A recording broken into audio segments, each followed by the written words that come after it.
you. Who will win the SEC championship game on Saturday? Hey, two teams are playing.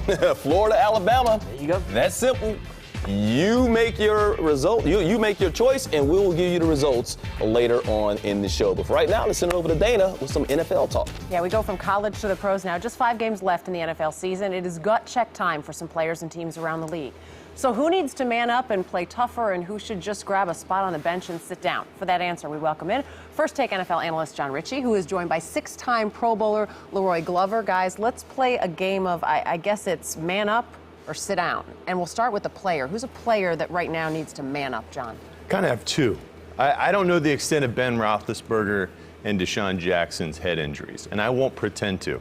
But I think it's a serious issue when the toughest receiver in the NFL calls you out for not being tough. These players, they do need to protect themselves in light of this new concussion awareness, but they need to protect their reputation amongst their teammates as well. Remember, the lower half of the team on the pay scale, they're ramming heads, helmet-to-helmet contact every day, almost every play, even in practice. So what message does that send them when you take one shot and you can no longer play?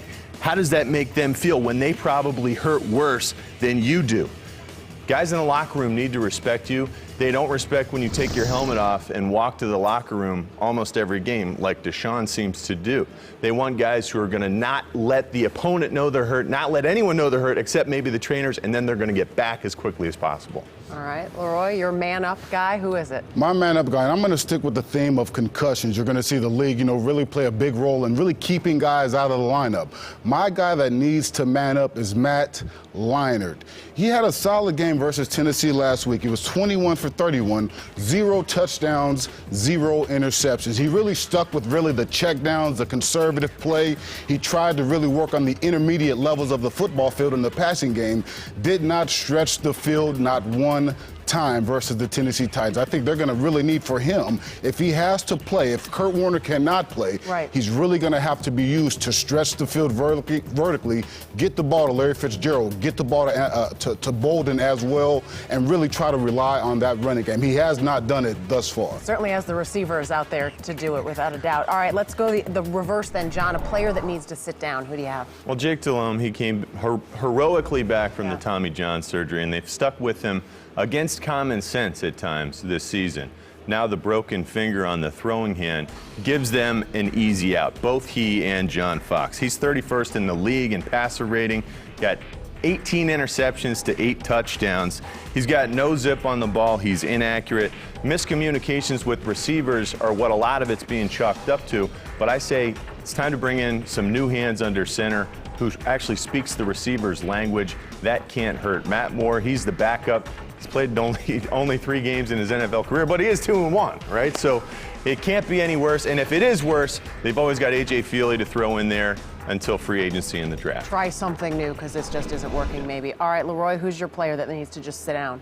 I'm going to go to Chi-Town, Jay Cutler. During the offseason, there was a lot of hoopla. This could be the guy at quarterback. Not even could. This is the guy, who can stretch the field vertically. What we've seen thus far this season has not been very positive. 6 touchdowns on the season and a league-leading 20 interceptions. When I look at this guy and you study him on tape, his mechanics right now are horrible. He's not following through on his passes. He's passing a lot of times off of his back foot. He doesn't have a lot of help from his running back, Matt Forte. He's having a sophomore slump. The offensive line is not protecting him. He's been put on the ground a lot of times. Jay Cutler, I think you need to have a seat, big guy. It may save him, actually, in that sense, because he certainly doesn't have the help out there. Let's go to a team now. What's a team that needs to man up down the stretch now, John? The Titans. I'll be the first to tell you, I did not buy the Vince Young change, and he has absolutely proved me wrong. But now, to sell the country, man up and beat the Colts this week, Indy is ripe for the picking, literally. Peyton Manning has thrown 2 interceptions. They stink, really? They're right? 3 games in a row.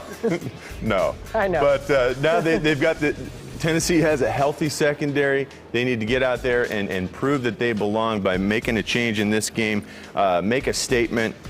They've got the best back in the league on offense. They have a chance to make the playoffs. 2% chance, statistically speaking. Get all hands on deck and pull hard. They're certainly doing what nobody else has done before and turning things around. All right, Leroy, who's your team that needs to man up? My team that needs to man up right now is the New York football giants. Right now, they're sitting at 6-5 on the season. Brandon Jacobs only averaging 3.9 yards a carry, only has 3 touchdowns.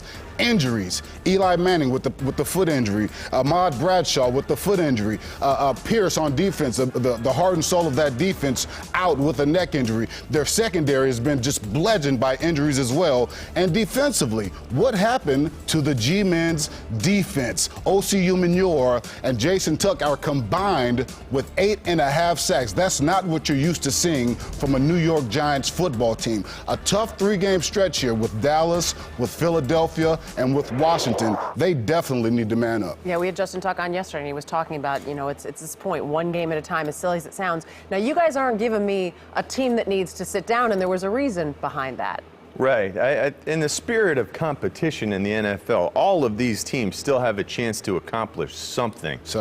You can't ask Do you an really entire team believe to that sit when down. you're on a team that's sort of hanging in that mid-ground and chances are unlikely? Do you really have that feeling? Unfortunately, I've been in a situation like that where a team hasn't played well, and you have to play for something. And what I've always played for, and I think my buddy here will agree with me, you got to play for pride. It's all about pride. It's all about trying to knock a team off who could potentially have an opportunity to get into the playoffs.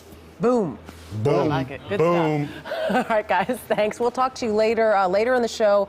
We're going to go a little debate style. You're going to want to stick around from this. This is going to be interesting. We're going to be talking MVPs and put these guys literally at the podium for it. Right now, we send it back to 1st and 10. You guys like the boom over there? Yeah, we like the boom. It wasn't a boom goes the dynamite, but it was a boom. The boom boom pow. Look at the black eyed peas there. See, You know what I'm saying? I think of Herm Edwards when he had the wet Jerry curl. He used to call it the tick tick boom. When he used to get 2 sprays and he would look in the mirror and go tick tick boom. It's important to have a wet Jerry curl. I'm just That's saying, very that's important. You got to how have the we, glycerin going on. That's what I think when I hear boom now. All right, man. Let's finish up with the first down right now. Let's go with the